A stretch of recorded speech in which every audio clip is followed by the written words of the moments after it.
দিনটা ছিল একটা বিশেষ দিন, কারণ সেদিন ছিল আমার মেয়ের জন্মদিন। তাই জন্মদিন মানেই কিন্তু অনেক কাজ।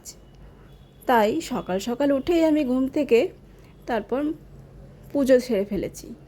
মন্দিরেও পুজো দেওয়া হয়েছিল, মন্দিরে আমি যাইনি, আমার শাশুড়ি মা গেছিলেন।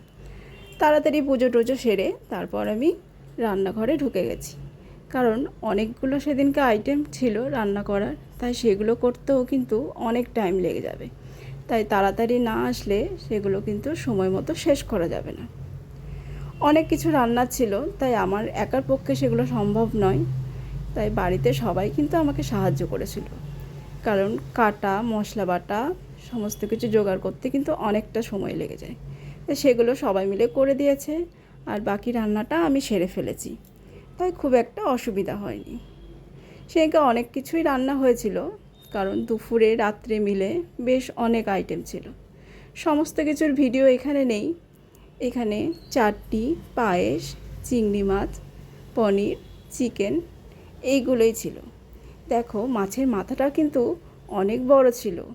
প্রত্যেকবারই আমি জন্মদিনে মেয়েকে একটা মাছের মাথা দিই।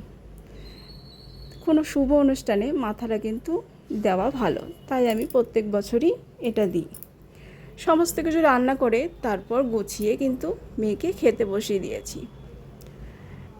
আর এটা রাত্রে কেক কাটা ছিল, মিড নাইট সেলিব্রেশন। রাত্রে কিন্তু মেয়ে এই কেকটাই কেটেছিল।